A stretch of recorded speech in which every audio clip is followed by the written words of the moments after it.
pouvoir, s'il y a des modifications, on va faire une discussion. Je pense que c'est important de distinguer ces sortes. Oui, tout à fait. Tout à fait. Mon Dieu. On va mettre ça sur mute. Un chapeau, ça ne fait pas. Ça m'a la chasse. Non. Ah, peut-être qu'il y a. Le secrétaire, il a l'air d'un chasseur. À Québec, on trouvait ça.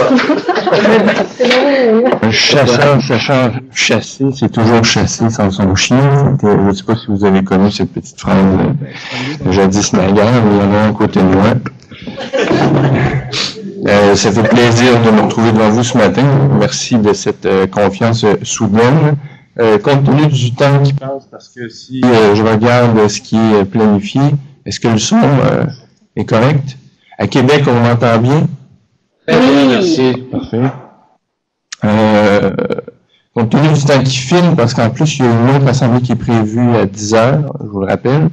Je vais vous suggérer, là, à moins qu'il y ait un avis contraire de votre part, là, de procéder dans les points avec, idéalement, peut-être se restreindre à un certain nombre d'interventions, là, peut-être 4, 5 ou 6, selon les points, puis peut-être 1 minute. Là, quand vous arrivez au micro pour dire ce que vous avez à dire, essayez d'être succinct, précis, et de savoir vers où vous vous en allez. Sinon, je pense qu'on va avoir... j'espère un certain plaisir, même si, à la lecture de cette Assemblée générale, il y a des éléments de tension qui apparaissent.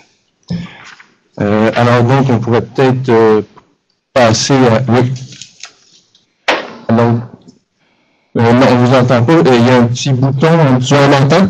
Oui, j'avais remarqué qu'il n'y avait juste pas de point adoption lors du jour, puis normalement, même sur l'Assemblée générale spéciale, on ne peut pas modifier l'ordre du jour, il faut l'adopter, sinon on pourrait contester la validité de ce qui va se passer aujourd'hui. Donc, considérant ce qu'on a reçu de l'exécutif, je pense que ça serait juste pertinent qu'on ait comme un ordre du jour du genre 1.0, notre bienvenue de la coordonnatrice générale, 2.0, constatation du quorum, ouverture de l'Assemblée, 3.0, nomination d'un président de l'Assemblée, 4.0, ordre du jour, 5.0, destitution. Ce point-là pourrait permettre la proposition qui est amenée, et 6.0, fermeture.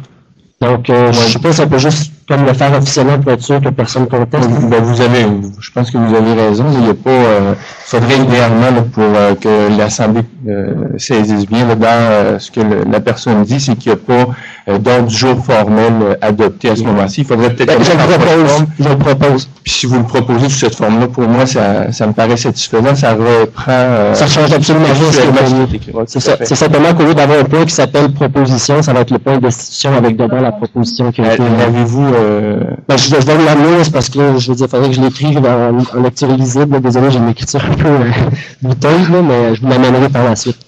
Je ne sais pas si vous voulez que je vous la relise.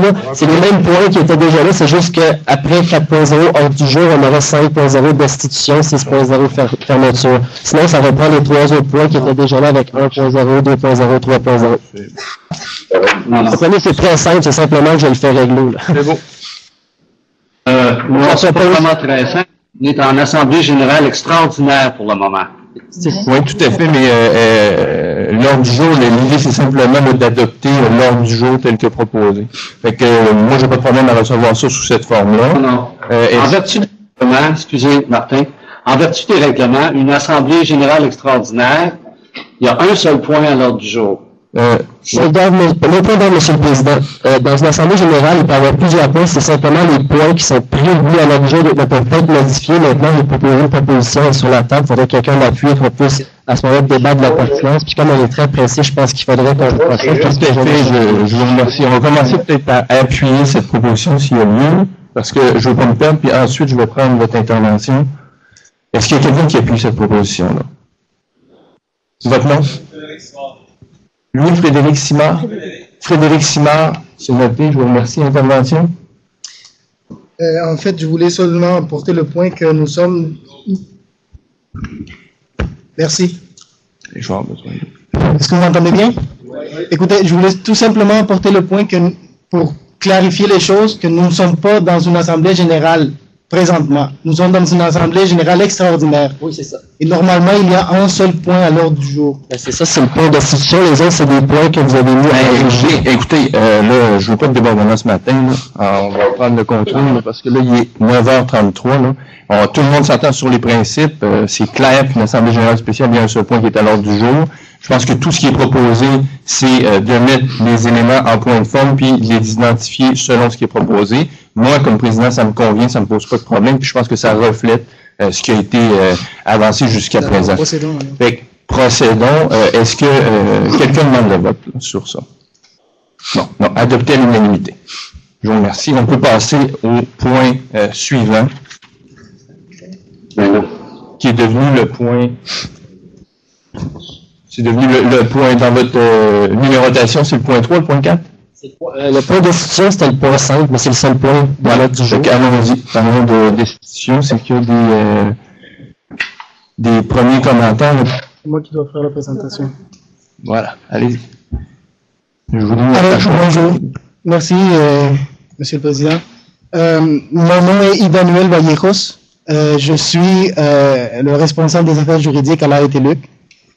Et aujourd'hui, je vais vous faire lecture du rapport d'enquête qui a été fait concernant le dossier qui est présenté à vous comme Assemblée générale.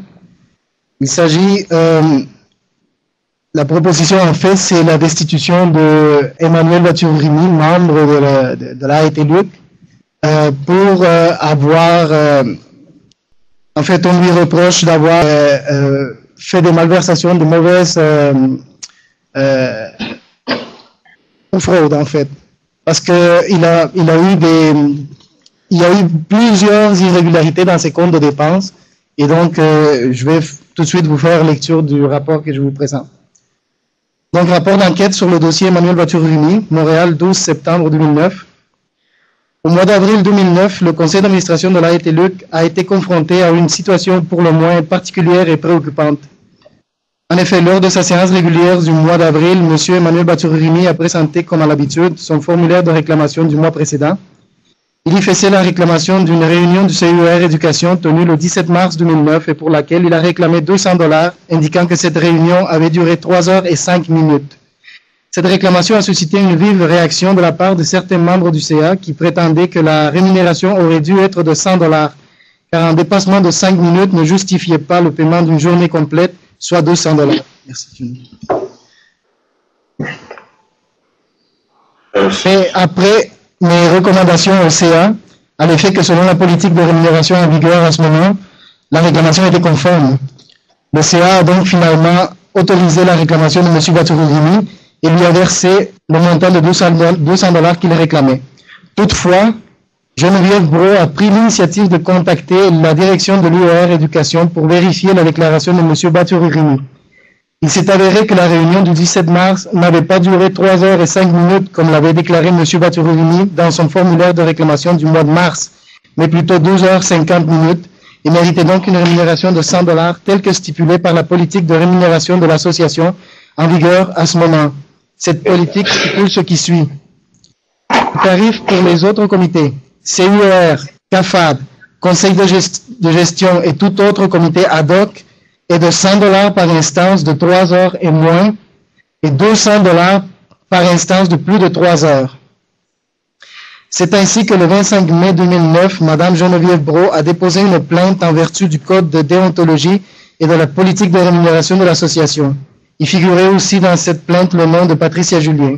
La plainte se lit comme suit. Selon l'article 14.4 du Code de déontologie qui stipule que tout membre en règle de l'AET-LUC peut demander l'avis du conseil d'administration sur une conduite ou une situation donnée, à la lumière du présent code, je présente une requête concernant le membre et administrateur Emmanuel Baturimi. J'invoque la section 3, devoirs généraux, qui prévoit notamment que le membre doit, dans l'exercice de ses fonctions, agir avec intégrité et bonne foi, au mieux des intérêts de l'AET-LUC, et avec soin, diligence et compétence.